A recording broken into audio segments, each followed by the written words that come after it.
Welcome to Living Chassidus. Together, let's live the Chassidus we learn.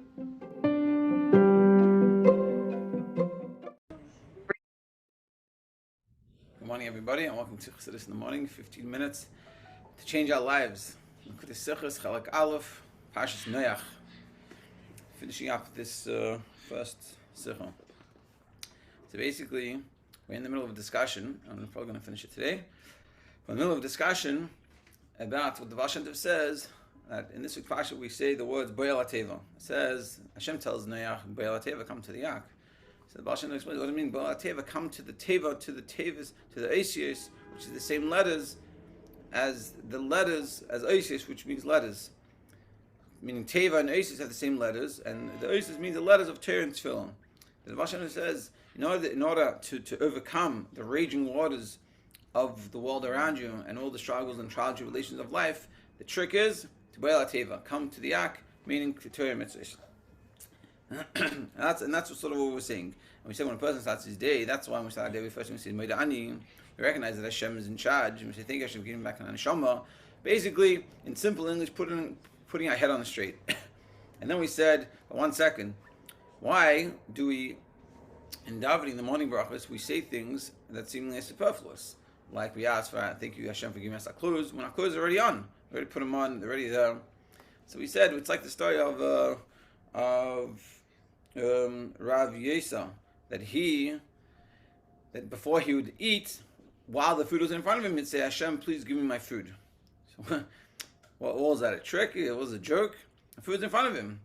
So the vart is, like we said in last week's Parsha, in last week's Sikha, that really the world for itself doesn't really exist. The world by itself doesn't exist. And the only reason why it's existing is because Hashem is making it exist. So therefore, even though the food is in front of him now, he knows that if Hashem wants, the next second, it just stops making it exist and doesn't exist anymore. So he's thanking Hashem for giving me, he's asking Hashem for a bracha that should have food, meaning that even when he comes to eat, which is such a mundane, simple thing, he's reminding himself and recognizing that Hashem is totally in charge. And this is sort of what we're talking about. Yeah. And through that preface of that davening,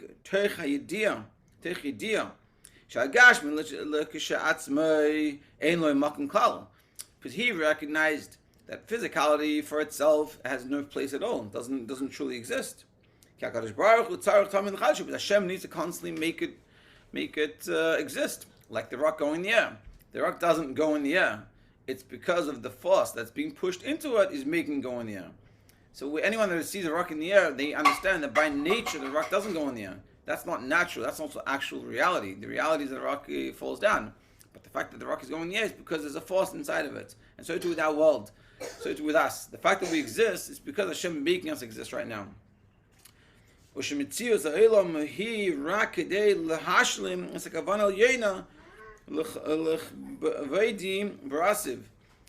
he recognized not just that the world is being created every single moment, but the whole purpose of creation is for the honor of Hashem.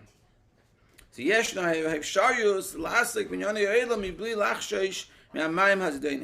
so therefore, if we have this hanacha, this action, this way of looking at the world, so then the challenges will go away, because we'll see things very differently. So 1 second, but before we daven, before we think about this, when we've gone to this level, what happens? But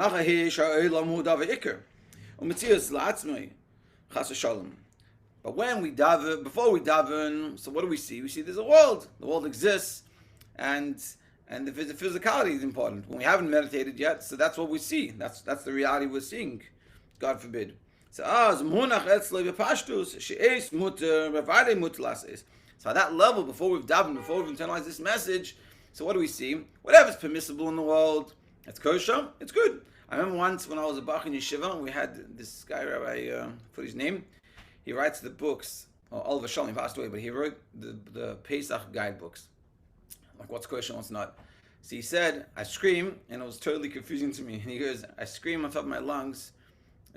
He goes, I scream. And he goes, I scream on top of my lungs, ice cream. He's like, ice cream. And I was like, what? So he was saying ice cream. That it's kosher. So eat ice cream. It's kosher. Relax. Whatever's kosher is kosher. But what we're saying is this is exactly the opposite of what we're saying.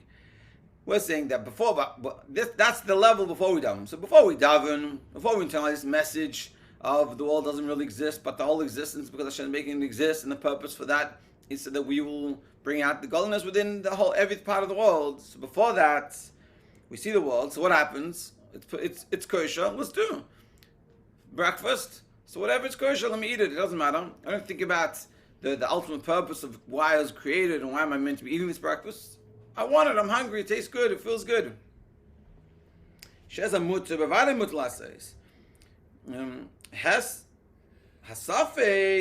And what about something that we're not sure it's permissible or not? What happens? Afu mutar. It's permissible. Why? Mishum ukmei achaz kisa.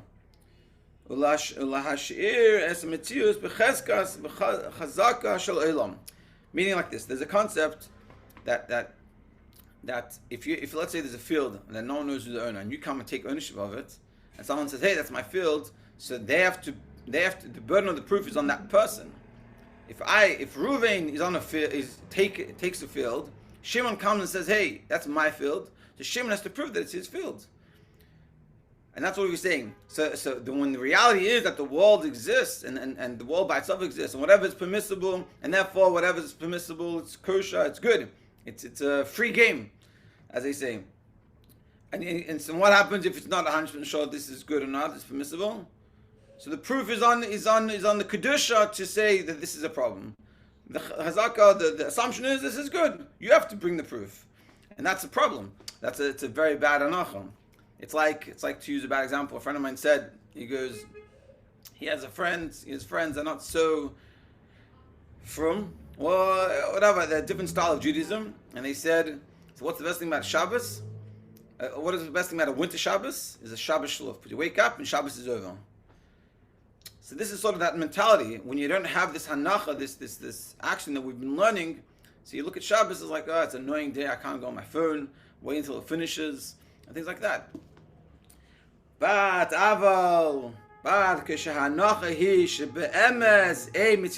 when you have the axiom, like we learned, that in truth the world doesn't really exist. So there's only really God. For whom and He recreates the world from the ultimate nothingness, l'shem kavana, for the intent, that Hashem created the world, that we should have a dwelling place. Then, when that's your axiom, hare mitzius, what does it mean existence? What does it mean the world that we live in? So therefore, after this, with this axiom, everything that I do and every encounter in the world that I have is under this assumption. So azai hamaskana hi hafuch, and therefore the maskana, the akam, the way we see things is opposite of what we said before. Because before we said whatever's permissible for sure is good, and what is questionable, it's good. And if you want to say it's not, you have to bring the proof why it's not. But now, when you have the right mindsets, and the whole thing is opposite. Mash asur, whatever is forbidden, and it goes against the intent of creation to make a dividachtenim, asur ba'achlata, ba'achlet. It's for sure forbidden. Not just forbidden things, which is obviously asur, elagam divrei mutaris asur. Even something that's permissible, it's asur. Yeah, this is a beautiful idea. So he's saying when the mindset changes, so then you look at things not, is this kosher? Can I eat it? And that's the minimum, and that's the maximum. But when you change your mindset and you realize the whole purpose of me being here is to make a dwelling place for Hashem, to make Hashem welcome. So then only ask yourself before we do anything, hey, is this helping? It's like, to use a simple example, it's like when a person is like an Olympic athlete, or anyone that's trying to achieve something in life, and they ask themselves, is this helping what I'm trying to achieve?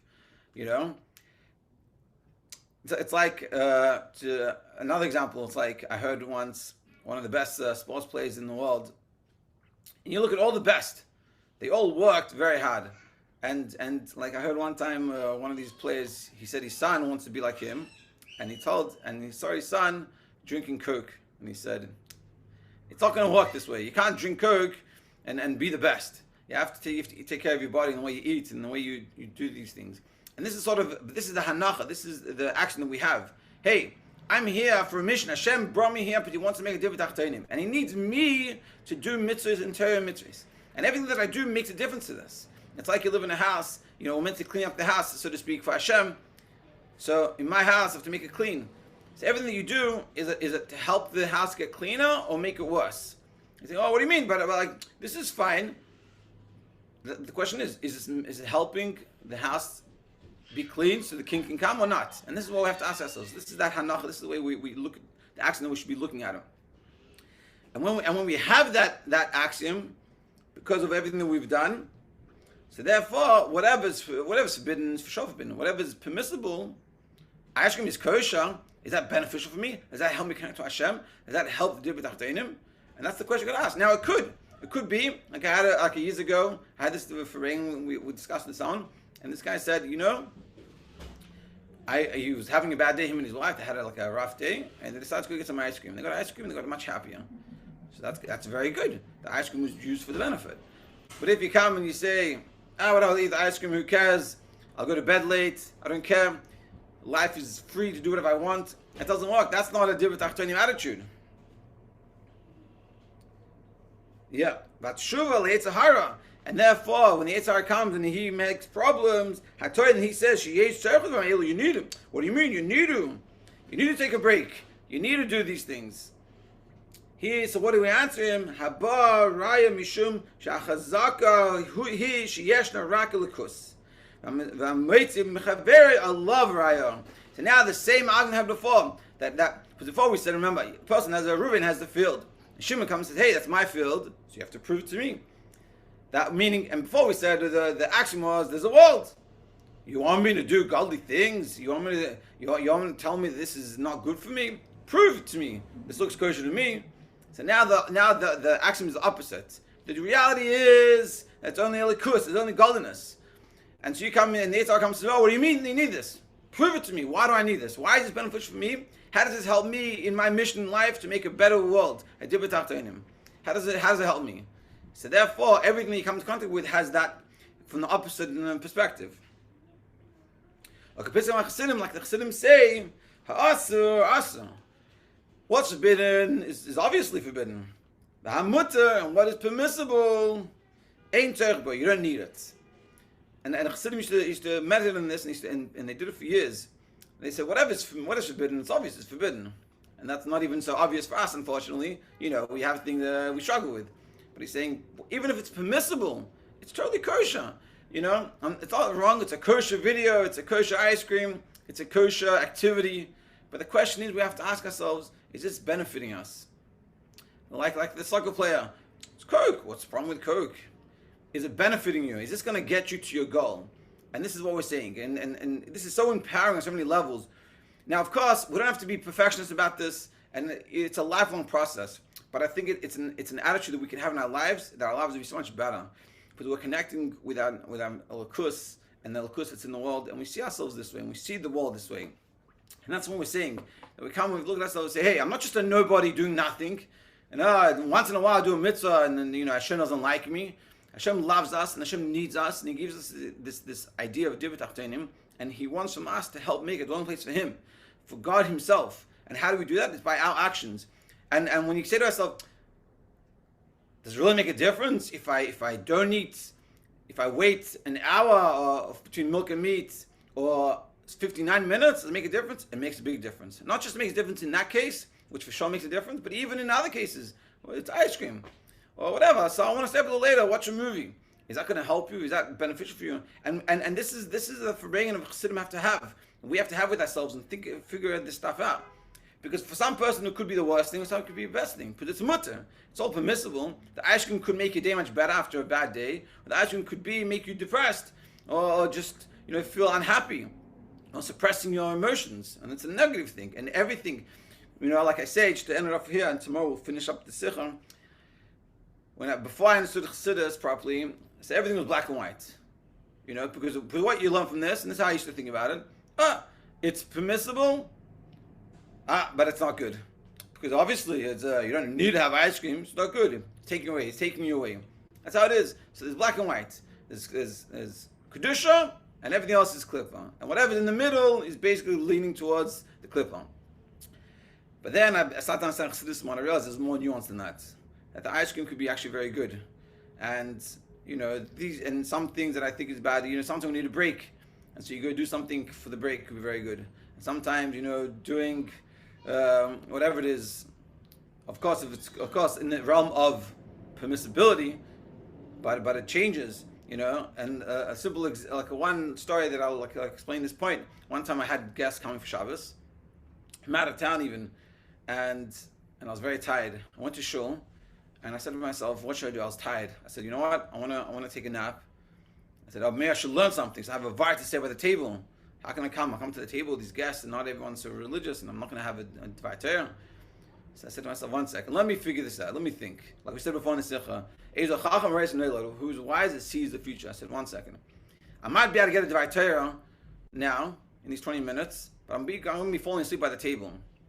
And I see, and how that's going to benefit the guests. So they'll hear my dvar Torah and they'll see me fall asleep. That's all respectable. So I said, you know what? I'm going to take a nap. And that's what you realize. That's why when that happened, I took a nap. And I came to the meal and I was a mensch. And we forayed. It was a very good meal. But the thing that I realized, that used to be black and white, and the gray didn't really exist. It was very small. Now the gray is very big. Because what do you mean? Seemingly, what do you mean? Learn. It's kedusha. It's for sure. But in this case, going and taking a nap was a divrei tachtonim, and that was what was helping it. And this is sort of the meditation and thing we have to think about. We have to ask ourselves, where's it going? Is this beneficial or not? And amidst Hashem, we should work on this. It's a lifelong avodah, so I don't have to be perfect at it. But it's trying, learning, seeing it, and thinking about it. And as time goes on, we'll get better at it. And we'll see the beauty of it. And everyone should realize the beauty they have and the divrei tachtonim that Hashem wants from us. And we should be very successful at it.